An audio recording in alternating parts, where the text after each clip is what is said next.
وہ جب سے شادی ہو کے آئی تھی شاذ و نادر ہی تراب خان مسجد جاتے تھے، یا یہ کہا جائے تو بہتر ہوگا کہ صرف جمعہ جمعہ ہی مسجد جاتے تھے۔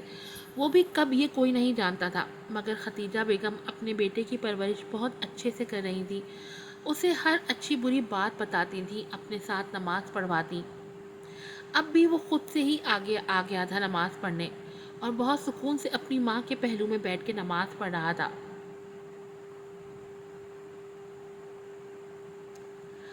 نماز سے فارغ ہو کے اس نے دعا مانگ کے دونوں ہاتھ چہرے پر پھیرے اور پھر کچھ پڑھ کے اپنی ماں پہ پھونک ماری، جس پہ ختیجہ بیگم مسکرا دی۔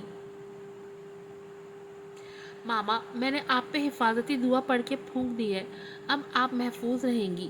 وہ معصومیت سے بولا تو ختیجہ بیگم کو اپنے بیٹے پہ ڈھیر سارا پیار آیا۔ رائد، مجھ سے ایک وعدہ کرو گے؟ وہ اپنا ہاتھ اس کے سامنے پھیلاتی پیار سے بولی تو اس نے جلدی سے ان کے ہاتھ پہ اپنا ہاتھ رکھ دیا۔ آپ میرے بہت سمجھدار بیٹے ہو رائد، آپ نے ماما کی ہمیشہ ہر بات مانی ہے، انہیں ہمیشہ خوش کیا ہے۔ اب بھی مجھ سے ایک وعدہ کرو، اگر مجھے کچھ ہو گیا تو آپ اپنے آنے والے چھوٹے بھائی یا بہن سے بہت پیار کرو گے، انہیں ایک اچھا انسان بناؤ گے۔ اگر آپ کی بہن آئی تو آپ اسے ایک اچھے بڑے بھائی کا مان دو گے، ہمیشہ اس کی ڈھال بنو گے، اسے پیار کرو گے۔ رائٹ بیٹا، میں جانتی ہوں آپ ان ساری باتوں کے لیے ابھی بہت چھوٹے ہو، پتہ نہیں آپ کو میری باتیں سمجھ میں بھی آئیں گی یا نہیں، مگر ہمیشہ میری بات یاد رکھنا کہ بیٹیاں بوجھ نہیں ہوتی جنہیں آپ سر سے اتار کے پھینک دو، بلکہ بیٹیاں تو سر کا تاج ہوتی ہیں جنہیں سر پہ سجا کے ایک باپ ایک بھائی بادشاہ بنتا ہے۔ اپنی بیٹی کا بادشاہ، اپنی بہن کی ڈھال، جن کے سائے میں ایک بیٹی راج کرتی ہے، خوشی سے اپنی زندگی گزارتی ہے۔ مجھ سے وعدہ کرو رائد کہ کبھی آپ اپنی بہن کو اکیلا نہیں چھوڑو گے، اسے خوش رکھو گے، اس کی ہر ضرورت کو پورا کرو گے، چاہے میں ہوں یا نہ ہوں، آپ اس کا خیال رکھو گے، مانو گے آپ میری بات؟ وہ بہت نرمی سے اسے سمجھا رہی تھی، جسے رائد بہت غور سے سن رہا تھا۔ ماما، میں آپ سے وعدہ کرتا ہوں اپنے بھائی یا بہن کا بہت خیال رکھوں گا، ان سے بہت پیار کروں گا، ان کے ساتھ کھیلوں گا بھی، میں ہمیشہ ان کے ساتھ رہوں گا۔ وہ بہت سمجھداری سے بولا تو ختیجہ بیگم نے اسے گلے سے لگا لیا۔ وہ بہت خوش تھیں کہ ان کا بیٹا بہت فرما بردار ہے، وہ ان کی بات مانتا ہے، وہ بالکل اپنے باپ پہ نہیں گیا۔ انہیں بہت خوشی تھی اس بات کی، ان کو اس بار بیٹی لگ رہی تھی، مگر وہ پریشان بھی تھی ساتھ کہ اگر بیٹی ہوئی تو اس کے نصیب بھی کہیں اس کی ماں کی طرح نہ ہو۔ وہ جانتی تھی اگر بیٹی ہوئی تو اس کا باپ بھی ان کے باپ کی طرح بیٹی کو صرف بوجھ سمجھے گا، اسے سوائے برا کہنے کے اور کچھ نہیں کہے گا۔ ان کی بیٹی ہمیشہ باپ کے پیار کو ترستی رہے گی، مگر وہ خدا کا شکر ادا کرتی تھی کہ شوہر نہ صحیح مگر بیٹا تو پیار کرنے والا تھا۔ انہوں نے اس لیے پہلے سے ہی رائد کو سمجھا دیا تھا کہ اگر کل کو ان کی بیٹی ہوتی ہے تو رائد باپ کی طرح اسے بوجھ نہ سمجھے، بلکہ اس سے پیار کرے، اسے بھائیوں والا مان دے جو ان کے بھائیوں نے انہیں کبھی نہیں دیا تھا، وہ کم سے کم ان کی بیٹی کو تو ملے۔ ماما، آپ رو رہی ہیں؟ اپنی شرٹ پہ نمی محسوس کرتے رائد نے سر اٹھا کے ماں کو دیکھا، جن کی آنکھوں سے آنسو روا تھے، مگر وہ کہہ کچھ نہیں رہی تھی، بس اسے خود سے لگائے روئے جا رہی تھی۔ ماما، آپ روئی نہیں، میں ہوں نا، میں آپ کی ساری باتیں مانوں گا، میں نے وعدہ بھی تو کیا ہے نا آپ سے، آپ روئے نہیں پلیز۔ وہ ان سے تھوڑا دور ہوتے ان کے آنسو پوچھنے لگا تو وہ نم آنکھوں سے مسکراتی اس کا ماتھا چوم کے اپنے ساتھ لگا گئی۔ باپ نہ صحیح بیٹا تو احساس کرنے والا تھا، کبھی بھی انہیں شوہر کا پیار نہ مل سکا تھا، مگر وہ بیٹے کے معاملے میں خوش قسمت تھی۔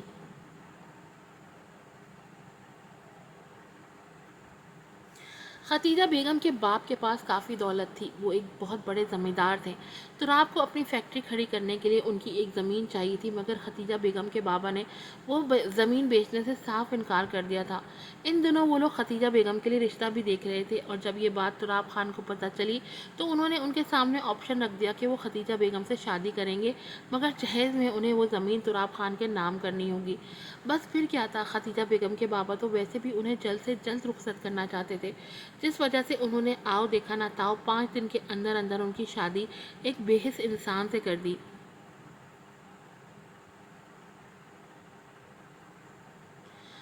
وہ دن تھا اور آج کا دن۔ خدیجہ بیگم صرف سال میں ایک بار اپنے میکے جاتی تھی، مگر جب ان کی ماں کا انتقال ہو گیا تو انہوں نے وہ بھی چھوڑ دیا۔ باپ بھائی کوئی پوچھتا ہی نہیں تھا تو انہوں نے بھی جانا ہی چھوڑ دیا۔ تراب خان کے گھر میں انہیں سب کچھ ملا تھا، مگر شوہر کا پیار کبھی نہ مل سکا۔ ان کے ہوتے ہوئے حویلی سے باہر رات گزارنا، شراب پینا اور جب خدیجہ بیگم کچھ کہیں تو ان پہ ہاتھ بھی اٹھانا تراب خان کی عادت بن گیا تھا۔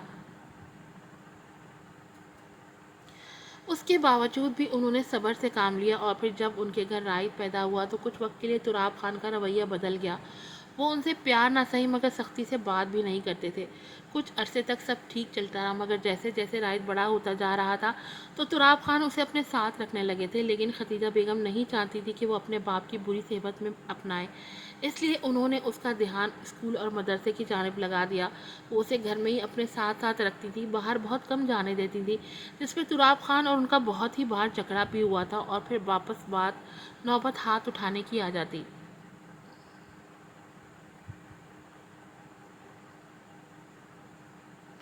اور جب اب اتنے سالوں بعد وہ پھر سے ماں بننے جا رہی تھی تو تراب خان کا رویہ پھر سے سرد ہو گیا تھا۔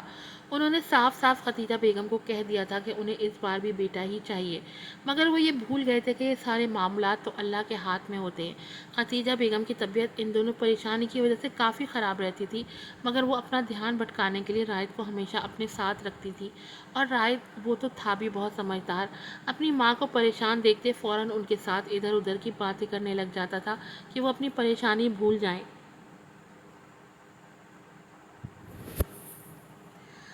رائد اپنے کمرے میں بیٹھا کوئی کتاب پڑھ رہا تھا جب اسے اپنے ماں باپ کے کمرے سے چیخ چلانے کی آواز آئی۔ چونکہ دونوں کمرے برابر برابر ہی تھے اس لیے آوازیں خاصی اونچی آ رہی تھیں، جس پہ وہ دوڑ کے ان کے کمرے کی جانب بھاگا، مگر اندر اپنے ماں باپ کو لڑکے دیکھ وہ دروازے پہ ہی رک گیا۔ اس کی ماں نے کبھی اس کے باپ سے اونچی آواز میں بات نہیں کی تھی، مگر آج ان کی آواز کافی اونچی تھی۔ آج گاؤں کی معمر زمانہ شاہناز دائی آئی تھی، جنہوں نے انہیں دیکھتے ہی بتا دیا تھا کہ ان کے گھر اس بار بیٹی ہوگی، اور یہ بات کسی طرح تراب خان کے تک پہنچ گئی تھی، جس کا نتیجہ یہ نکلا تھا کہ وہ حویلی آتے ہی خدیجہ بیگم پہ برس پڑے تھے۔ خدیجہ بیگم نے انہیں نرمی سے بہت سمجھایا تھا کہ بیٹی بوجھ نہیں ہوتی بلکہ رحمت ہوتی ہے، مگر وہ تو بس ایک ہی رٹ لگائے ہوئے تھے کہ اسے ختم کر دو۔ لیکن اب ایسا ممکن نہیں تھا کیونکہ 7.5 ماہ ہو چکے تھے۔ مجھے کچھ نہیں پتا، مجھے بیٹا چاہیے خدیجہ، لڑکی نہیں۔ وہ بہت ہی غصے سے غرائے تو دروازے کے باہر کھڑا رائد سہم کے دروازے کی اور سے چھپ گیا۔ آپ کیوں میری بات نہیں سمجھ رہے؟ اس میں میری کیا غلطی ہے؟ یہ تو سب اللہ کے کام ہے، اور بیٹی تو رحمت ہوتی ہے۔ آپ کیوں اس ننھی سی جان سے ابھی سے اتنی نفرت کرنے لگے ہیں جو ابھی دنیا میں آئی ہی نہیں ہے؟ خدیجہ بیگم سر تھامتی دہاڑی۔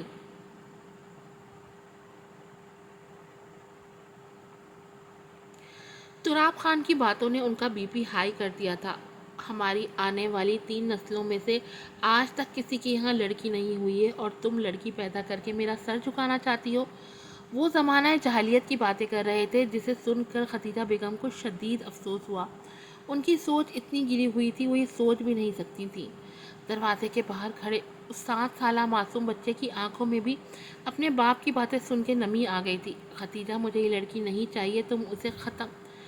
بس بہت ہو گیا تراب، میں خاموشی سے آپ کی باتیں سن رہی ہوں تو اس کا یہ مطلب نہیں ہے کہ آپ بار بار میرے بچے کو مارنے کی بات کریں۔ آپ کو اس سے نفرت کرنی ہے تو کریں، مگر اس کی جان لینے کی دوبارہ بات بھی نہیں کریے گا۔ خدیجہ بیگم غصے سے ان کی بات کاٹتی چیخی تو تراب خان کا غصہ سوا نیزے پہ پہنچا۔ انہیں ہرگز یہ گوارا نہیں تھا کہ ایک عورت ان سے اونچی آواز میں بات کرے۔ اس سے پہلے رائد اپنی روتی ہوئی ماں کے پاس جاتا ایک زوردار تھپڑ کے ساتھ خدیجہ بیگم پیٹ کے بل نیچے زمین پہ گری، جس سے کمرے کی فضا میں دلخراش چیخ بلند ہوئی۔ ماما! اپنی ماں کو تکلیف میں دیکھتے رائد سب کچھ بھول کے ان کے پاس آیا۔ اس کی آواز سے تراب خان جیسے ہوش میں آئے۔ خدیجہ بیگم کو زمین پہ پڑے تڑپتے دیکھ وہ جلدی سے رائد کو سائڈ کرتے ان کا نیم بے ہوشی میں جاتا وجود باہوں میں بھرے باہر بھاگے۔ ان کے پیچھے رائد بھی لپکا تھا۔ اسپیڈ میں گاڑی چلاتے وہ ہسپتال پہنچے۔ تراب خان کو دیکھتے ہی ڈاکٹر نے ان کا فوراً آپریشن شروع کر دیا تھا۔ وہ بے چینی سے ادھر سے ادھر ٹہل رہے تھے جبکہ رائد وہیں بیچ پہ بیٹھا رو رہا تھا۔ اس کی ماں تکلیف میں تھی، جس کا احساس رائد کو اپنے اندر ہو رہا تھا۔ پاس بیٹھی ملازمہ اسے چپ کروانے کی کوشش کر رہی تھی، مگر وہ اس کی سن ہی نہیں رہا تھا۔ آپریشن تھیٹر کا دروازہ کھولتے ڈاکٹر باہر آئی تو اس کے ہاتھ میں سفید چادر میں لپٹی چھوٹی سی بچی تھی، جسے دیکھتے رائد سے جلدی سے ان کے پاس آیا۔ مبارک ہو، بیٹی ہوئی ہے۔ اس نے تراب خان کی جانب بچی کو بڑھایا، مگر وہ ہاتھ کمر پہ باندھے لا تعلق سے کھڑے رہے، یہاں تک کہ انہوں نے اپنی بیٹی کو ایک نظر دیکھنا تک گوارا نہیں کیا تھا۔ بس گردن سے ملازمہ کو آنے کا اشارہ کیا، جو ان کا اشارہ سمجھتی فوراً آگے آئی تھی۔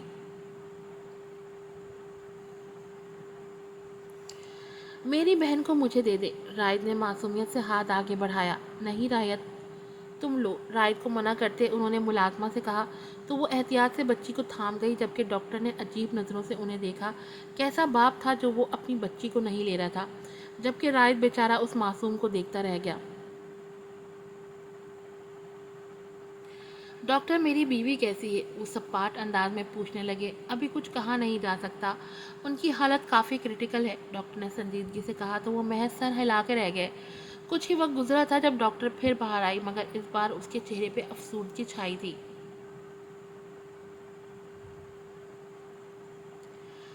ڈاکٹر کو دیکھتے رائد، جو ملازمہ کی گود میں سوئی ہوئی بچی کو دیکھ رہا تھا، جلدی سے ان کے پاس گیا۔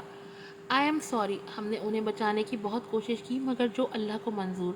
ڈاکٹر رائد کے سر پہ ہاتھ پھیرتی وہاں سے نکل گئی۔ بابا، کیا ہوا ماما کو؟ رائد نے اپنے باپ کا ہاتھ ہلایا، جو شاید صدمے میں کھڑے تھے۔ تمہاری ماما اب کبھی واپس نہیں آئیں گی، وہ ہمیں چھوڑ کے ہمیشہ کے لیے جا چکی ہیں۔ تراب خان اسے اپنے ساتھ لگائے دکھ سے بولے تو رائد کی آنکھوں میں لبالب پانی بھر گیا۔ وہ جتنا اپنی ماں سے محبت کرتا تھا اور کسی سے نہیں کرتا تھا، مگر آج اس کی ماں اسے اکیلا چھوڑ کے چلی گئی تھی۔ کس کی وجہ سے؟ اچانک اس کے دل سے آواز آئی، تمہارے باپ کی وجہ سے۔ مگر رائد اس وقت اتنے صدمے میں تھا کہ وہ کچھ سن ہی نہیں رہا تھا، بس خاموشی سے آنسو بہاتا رہا۔ لیکن جیسے ہی اس ننھی سی جان نے رونا شروع کیا، رائد خالی خالی نظروں سے اسے دیکھتے اس کی جانب بڑھا اور چٹا چٹ اس چھوٹی سی پری کو پیار کرنے لگا۔ آخر وہ اس کی بہن تھی، اس کی ماں کی آخری نشانی، اور اس نے اپنی ماں سے وعدہ کیا تھا کہ وہ اپنی بہن کا بہت خیال رکھے گا۔ تدفین کل ظہر میں تھی تو تراب خان رائد کو اور بچی کو لیے حویلی آ گئے تھے۔ وہ بچی کو لانا تو نہیں چاہتے تھے، مگر رائد کی وجہ سے لانا پڑا تھا۔ بچی بہت رو رہی تھی، جسے ملازمہ سنبھال رہی تھی۔ ایک دو بار جب تراب خان حویلی میں نہیں تھے تب رائد نے بھی اسے سنبھالا تھا، اسے گود میں لے کے خوب رویا تھا، اسے بہت پیار کیا تھا۔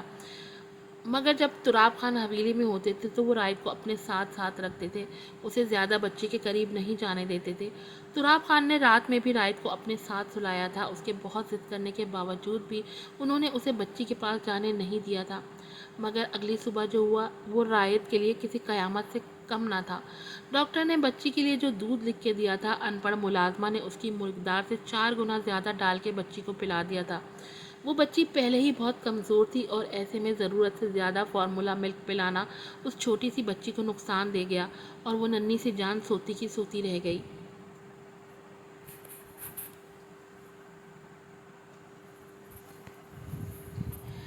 یا شاید اسے پتہ چل گیا تھا کہ اس ظالم دنیا میں اس کا خیال رکھنے کے لیے کوئی موجود نہیں ہے، جبھی وہ بھی چپکے سے اپنی ماں کے پاس چلی گئی۔